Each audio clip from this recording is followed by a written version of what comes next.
Assalamu alaikum warahmatullahi wabarakatuh. Hope you are all fine. I am also fine by the grace of Almighty Allah. Hope you are doing good with this COVID-19. Now, as I told you in the previous lecture that inshallah this lecture will be about Kingdom Protista as we have finished Kingdom Munira. Now this is the we are talking about the description of Kingdom Protista. Now description of Kingdom Protista. इसमें हमें 3 चीजें पढ़नी है, 4 चीजें पढ़नी है। Chrysophytes,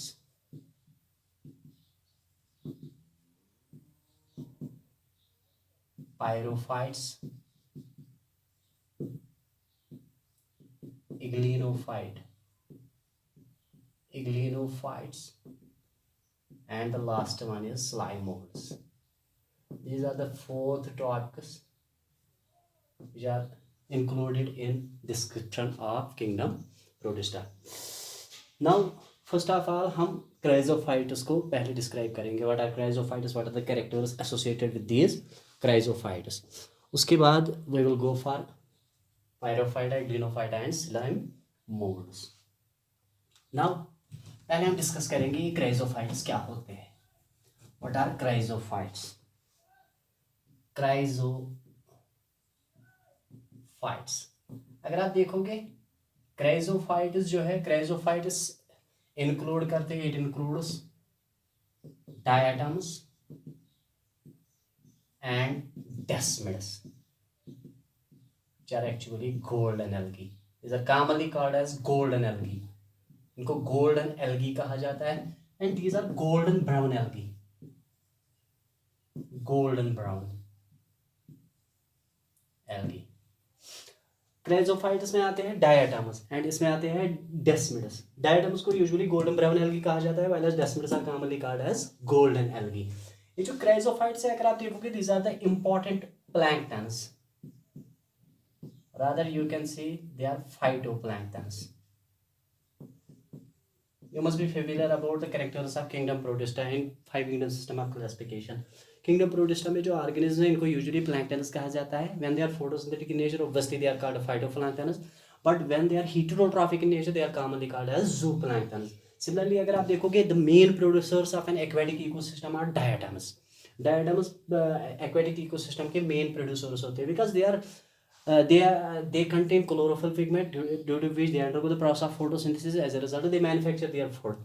The process of manufacturing the food making the organism as producer. Now ये जो diatoms है, ये golden brown algae है, डेस्मिड्स जो है golden algae है, दोनों को phytoplanktons कहा जाता है, basic producers of an aquatic ecosystem. Now let me discuss the features of these organisms. ये क्राइजोफाइट्स में आते हैं. Now see, डायटम्स क्राइजोफाइट्स में आते हैं. फर्स्ट ऑफ ऑल सबसे बेहतरीन कैरेक्टर जो इनका है, हैबिटेट के बारे में अगर हम बात करेंगे, they are present in both fresh water as well as in marine water. Marine waters ये फ्रेश वाटर में भी है और मैरीन एनवायरनमेंट में भी पाए जाते हैं. फ्रेश वाटर में भी और मैरीन एनवायरनमेंट में भी पाए जाते हैं. We are talking about the characters of chrysophytes. This is their habitat. Now अगर आप देखोगे को that means we can say they are aquatic. Aquatic है ये. Diatoms are aquatic in nature, they are aquatic. लेकिन अगर आप देखोगे यहाँ पे एक्वेटिक फॉर्म में सबसे पहली बात, ये बॉटम ड्यूलर्स होते हैं. They are bottom dwellers. Bottom dwellers भी होते हैं as well as they are free floating. मतलब ये वाटर में फ्लोट भी करते हैं. जो आप फ्लोट भी कर रहे हैं क्या बॉटम ड्यूलर्स, वो इनमें दोनों कैरेक्टर्स है. दे आर बॉटम ड्यूलर्स भी होते हैं और फ्री फ्लोटिंग भी होते हैं. लेकिन यहाँ पे आपको देखना है फ्लोट किस तरह से करते हैं वाटर में. एक्चुअली फ्लोट ये वाटर में फ्लोट इस तरह से करते हैं क्योंकि इनके पास इनकी बॉडी को ऊपर से एनक्लोज किया जाता है म्यूसली से, या they are undergoing the process of mucilage secretion, mucilage की वजह से, mucilage covering and due to presence of light weight lipids. ये इनका मेन कैरेक्टर है। डायटमन मज अगर तुम वो आबस मज फ्रेश वाटरस मज मैरीन वाटरस मज मगर अगर तुम वो दशवे एक्वेटिक बे phytoplanktons basic producers of an aquatic ecosystem. Bottom dwellers तम फ्री फ्लोटिंग मगर यम डायटमस फ्री फ्लोट कर तम फ्लोट इसलिए कर क्योंकि उनके पास म्यूसिलेज सेक्रीशन होती है या म्यूसिलेज कवरिंग होती है और उनके पास लाइट वेट लिपिड्स होते हैं। तो that means we can say कि यम फीचर्स डायटमस मज responsible for flotation. Diatoms are able to float in the water due to presence of mucilage and due to presence of lightweight lipids. These are the basic two characters which are responsible for their flotation. अब उसके बाद ये जो diatoms है,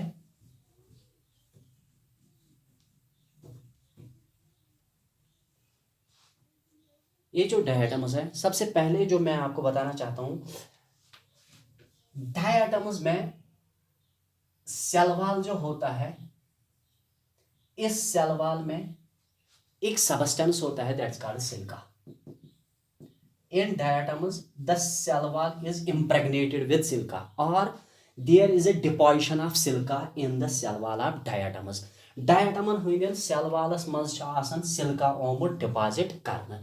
अमि लिहाज पे अम सिंदिस cell Wallace या अथ सिस्टमस पे नाव फ्रिस्टूल। क्या पे नाव? इसको फ्रिस्टूल कहा जाता है, ये आपको दिमाग में रखना है। It is actually called as frustule. गो डायटमन मज जो सेल वॉल अथ मज डिपॉजिट करना silica and due to deposition of silica it is commonly called as frustule. ये जो फ्रिस्टूल है, frustule is like a soap box. It is like a soap box. जिस तरह हमारे पास सोप बॉक्स होता है, इसी तरह से ये फ्रिस्टूल होता है। And this soap box is having two halves और यू कैन सी फ्रिस्टूल जो होता है इसके पास दो हाल्व्स होते हैं। It has two halves. इसमें जो अपर हाफ होता है, upper half that is called epitheca, while as जो इसका लोअर हाफ होता है, जो लोअर हाफ होता है, lower half that is called hypotheca. ये आपको दिमाग में रखना है। The cell wall of diatoms is impregnated with silica और it contains a deposition of silica. Due to deposition of silica it is commonly called as frustule. The frustule is actually like a soap box and obviously जिस तरह से soap box में दो halves होते हैं, इसी तरह से इसके सेल वॉल में दो हाल्व्स होते हैं या फ्रिस्टूल के दो हाल्व्स होते हैं। एक को कहते हैं, जो अपर हाफ होता है उसको कहते हैं epitheca, while the lower half is called as hypotheca. गुड डायटम्स में जो सेल वॉल होता है it is commonly called as frustule having two halves. The upper half is called epitheca while the lower half is called hypotheca. Both the two halves they actually fit like a soap box.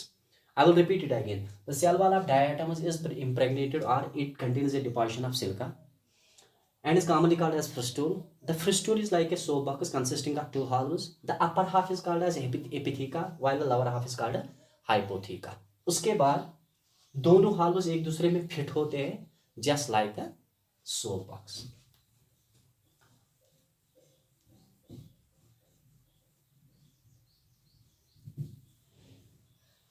Now the next one is, जो दूसरा feature इसमें है that is diatoms में दो types होते हैं। इनके दो टाइप्स हैं। They are having two types. We are having two types of diatoms. There are two types of diatoms. एक है डायटम्स में दो टाइप्स है, एक है पिन्नेट एंड दूसरा है centric. There are two types of diatoms. One is pinnate diatom and the next one is centric diatom. Pinnate diatoms वो diatoms होते हैं जिनके पास bilateral symmetry होती है। Diatoms having bilateral symmetry. इमन मन से bilateral symmetry आसन। While as सेंट्रिक डायटम्स जो है, centric diatoms are those diatoms which are having radial symmetry. So that means we are having two types of diatoms. One is pinnate and the second one is centric. Pinnate diatoms में bilateral symmetry होती है, whereas radial symmetry होती है किन में? Centric diatoms में. इसमें अगर आप देखोगे it is actually navicula. Example आपको याद रखनी है, the most important character for NEET exams. Whereas radial symmetry अगर आप देखोगे इसमें Melosira. Melosira. So that means we are having two types of diatoms based on symmetry. Pinnate diatoms and centric diatoms. Pinnate diatoms वो diatoms होते हैं जिनमें bilateral symmetry होती है, example is Navicula. While as centric diatoms वो diatoms होते हैं जिनमें रेडियल सिमेट्री होती है. The most important example is मेलोसिरा.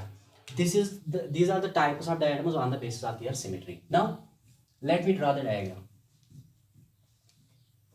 See, इस सेल इस तरह की होती है, it is like this. These are the two halves, upper half and lower half. This is actually fistule जिसके बारे में अभी बात कर रहे थे हम. This is the cell wall. ये cell wall है. And इस cell wall में सिल्का होता है, इसको commonly कहा जाता है fistule. इसके दो halves होते हैं, एक होता है upper half, इस पर ची आसन upper half, बेच आसन lower half, epitheca and हाइपोथीका. उसके बाद क्या देखना है यहाँ पे, डायटम्स के अंदर अगर आप देखोगे इनके पास they are characterized by the presence of large central vacuole. इसमें एक लार्ज सेंट्रल वैक्यूल होता है.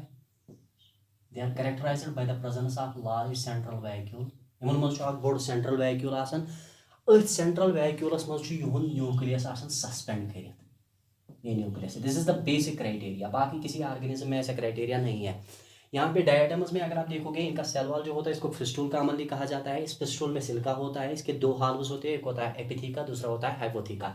उसके बाद अगर आप देखोगे इस सेल वॉल के अंदर प्लाज्मा मेम्ब्रेन होता है. Plasma membrane enclose the fluid that is commonly called as cytoplasm. इस साइटोप्लाज्म में अगर आप देखोगे एक बड़ा सेंट्रल वैक्यूल होता है. उसी सेंट्रल वैक्यूल में इनका न्यूक्लियस सस्पेंड होता है. सस्पेंड किस तरह से होता है, क्योंकि यहाँ पे साइटोप्लाज्मिक स्ट्रैंड्स होती है.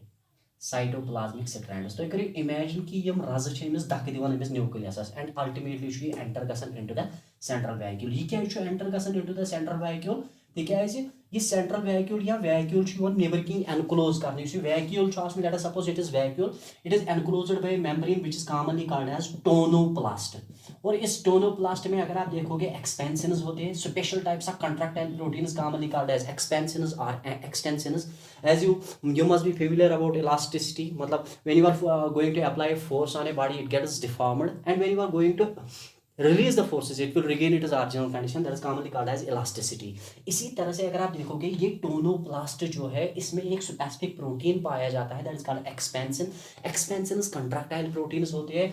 मतलब अगर तो योर ये तो न्यूक्लियस अमिस आई योर ये साइटोप्लाज्मिक स्ट्रैंड यह कर अमिस पुश एंड अल्टीमेटली त्राय अमिस यह अंदर. तिकाज यह दी अमिस जाय टोनोप्लास्ट, तिकाज यह कंट्रैक्ट तो रिलैक्स तह. अवे युहन न्यूक्लियस सस्पेंड करना अथ साइटो सेंट्रल वैक्यूलस मज. And next feature go Yemen मज हसा सेल वाल नबर कि एनक्लोज कर बाय फ्रिस्टूल. फ्रिस्टूलस मज सिल्का डिपॉजिट कर. अत हाल्वस, अ गो अपर हाफ, बे गो लोअर हाफ. अपर हाफस वन एपिथीका, लोअर हाफस वन हाइपोथीका. सेल वाल अंदर की एनक्लोज कर मेम्ब्रेन, मेम्ब्रेन अंदर की एनक्लोज कर साइटोप्लाज्म. साइटोप्लाज्मस मज लबन अख large central vacuole. Nucleus suspend कर सेंट्रल वैक्यूलस मज with the help of cytoplasmic strands. को द साइटोप्लाज्मिक स्ट्रैंड्स की वजह से, cytoplasmic strands, the nucleus is suspended in the central vacuole by cytoplasmic strands.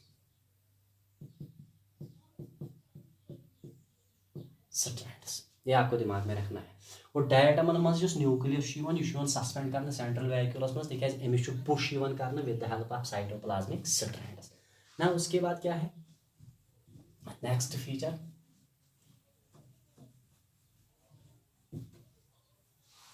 तो जो डायटम्स है अगर आप देखोगे they are characterized by the presence of a pigment chlorophyll A and chlorophyll C. इनमें क्लोरोफिल ए और क्लोरोफिल सी होता है, which is responsible for the process of photosynthesis. इसी की वजह से इनको फाइटोप्लैंक्टन्स कहा जाता है। वो इश लगन जरूरत फोटोसिंथेसिस का मैन्युफैक्चरिंग ऑफ फोटोसिंथेसिस। उसके बाद अगर आप देखोगे, they are also characterized by the presence of a brown pigment that is commonly called as fucoxanthin. इनमें brown pigment, they are characterized by the presence of a brown pigment called fucoxanthin. ये fucoxanthin इनमें brown colour provide करता है, that is why they are brown in colour या golden brown in colour.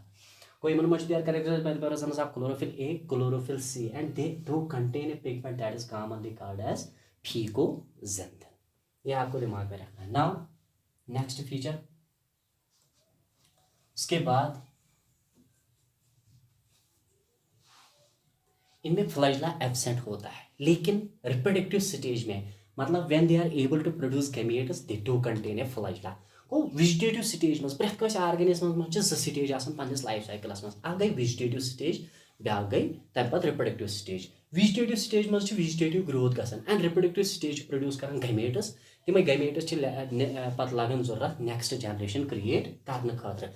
Yemen मज vegetative majority अगर तुम वो डायटमन मज flagella absent, they do not possess flagella except during the reproductive stage, they lack flagella। इनके पास flagella नहीं होता है except during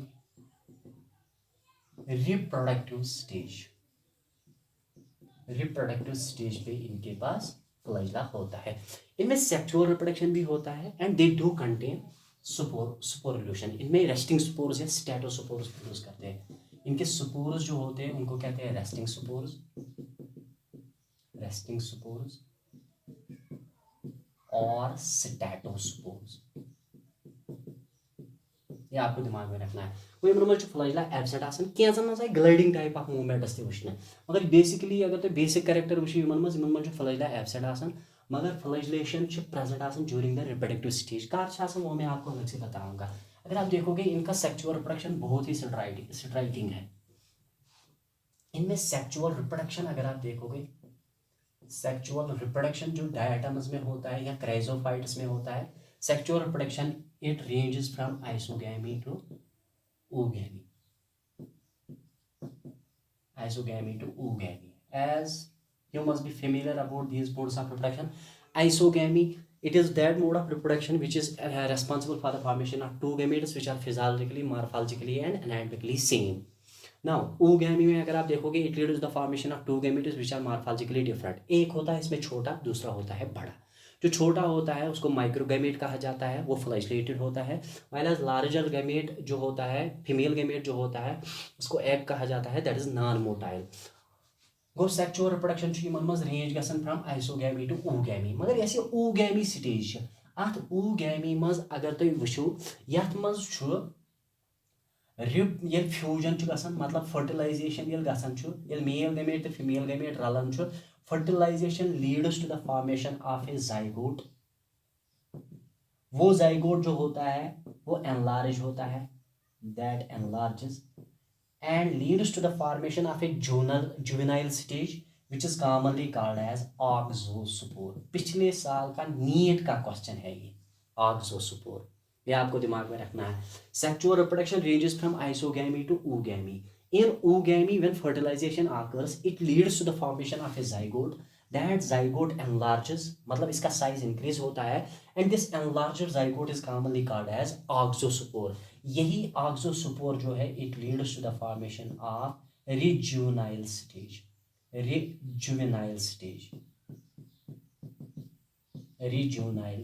मतलब innocent stage। ये आपको दिमाग में, जिस तरह प्लांट्स में प्लांटलेट एक इनोसेंट स्टेज होती है, इसी तरह से ऑक्सोस्पोर्स में एक रिजोनाइल स्टेज बन जाए, इन डायटम्स में एक रिजोनाइल स्टेज बन जाती है which is commonly called as auxospore. ये आपको दिमाग में रखना है। एसेक्चुअल रिप्रोडक्शन स्पोर फार्मेशन करान स्पोर फार्मेशनस मज स्पोर्स प्रोड्यूस गसान स्टैटो स्पोर्स या resting spores sexual reproduction range करान आइसोगैमी पे oogammy तक oogammy मज ये फर्टिलाइजेशन गसान ये गैमेट्स बने पत ये फर्टिलाइजेशन गसान फर्टिलाइजेशन पत हसा बनावन जाइगोट हसा ग्रो करान इन साइज एनलार्ज गसान अत हसा वनान ऑक्सोस्पोर ये ऑक्सोस्पोर पत रिजुवनाइल स्टेज प्रोड्यूस गसान सा पत कन्वर्ट गसान इनटू न्यू डायटम ये आपको दिमाग में रखना है। Now the last one is application of diatoms, बहुत ही इंपॉर्टेंट क्वेश्चन है ये। Applications of diatoms,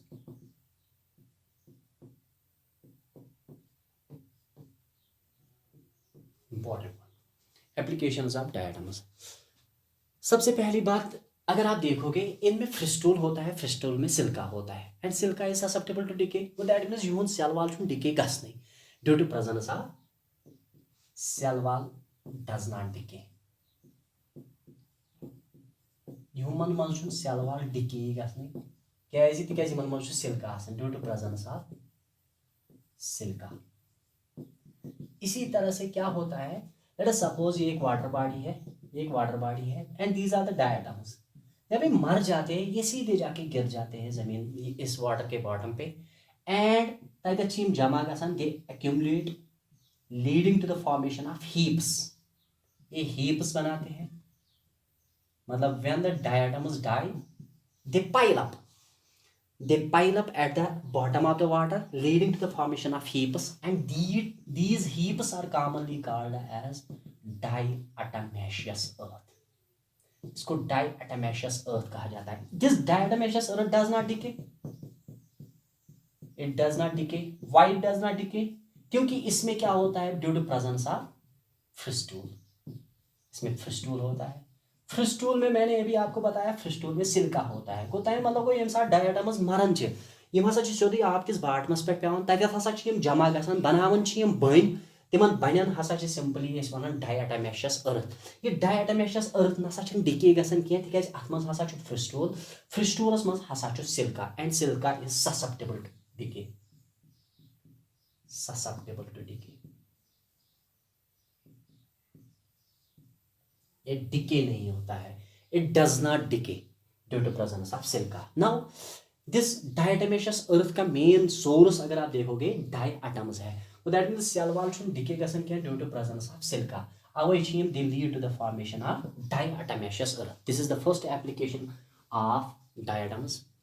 now the second application, diatomite जो होता है, इस diatomite जो आसन यहाँ से जो inert आसन बेच ये पोरस आसन। सेकंड एप्लीकेशन इज डायटमाइट जो है, diatomite is inert, it is inert, that means it does not react and is porous. ये दूसरा ये पोरस है। इस कैरेक्टर की वजह से, being inert and being porous, it is used as a filtration agent. इसको इस्तेमाल किया जाता है फिल्ट्रेशन एजेंट, किसके लिए, for syrups, oils, alcohol, medicines, etc। ये आपको दिमाग में रखना है। वो डायटमाइट इनर्ट बे पोरस, अमे कैरेक्टर से हसा इस्तेमाल गसान filtration agent for filtration of syrups, oils, alcohol and medicines, बाकी मटीरियल्स भी है। Now this is the second application.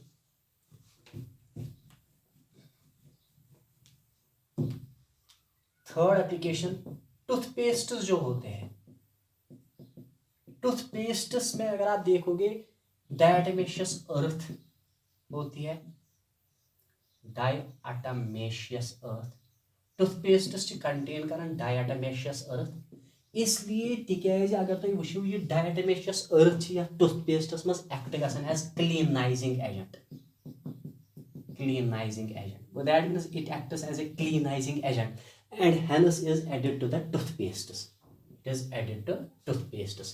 इसको toothpastes में ऐड किया जाता है for acting as cleansing agent। this is the next application। next application is ये जो डायटमाइट है, ये जो डायटमेशियस अर्थ है, इसको पेंट्स के साथ हम ऐड करते हैं, it is added to paints। It is added to paints for increasing night visibility. Night visibility को इंक्रीज करने के लिए हम इसको पेंट्स के साथ मिलाते हैं। Night visibility, it is added to paints in order to increase the night visibility. Next feature, ये इसको हम अगर आप देखोगे इसको हम वॉल्स पे भी लगाते हैं। It is also used over walls and वहां पे for making sound proof rooms. Sound proof rooms क्योंकि ये एब्जॉर्ब करता है साउंड को। साउंड प्रूफ रूम्स को बनाने के लिए हम इस्तेमाल करते हैं वॉल्स पे, इसी को लगाते हैं। जिस तरह हमारे पास होता है वाल पुट्टी हमारे पास होती है, या हमारे पास पीओपी होता है, प्लास्टर ऑफ पेरिस, उसी तरह से अगर आप देखोगे इसमें हम इसको हम वॉल्स पे लगाते हैं, उसकी वजह से साउंड प्रूफ रूम। ऑडिटोरियम्स में यूजुअली ये होता है, बड़े बड़े कन्वोकेशन सेंटर्स पे ऐसा होता है, हॉल्स में होता है, ये आपको दिमाग में। This is all about diatoms and their applications. Tomorrow इंशाल्लाह we will go for next topic.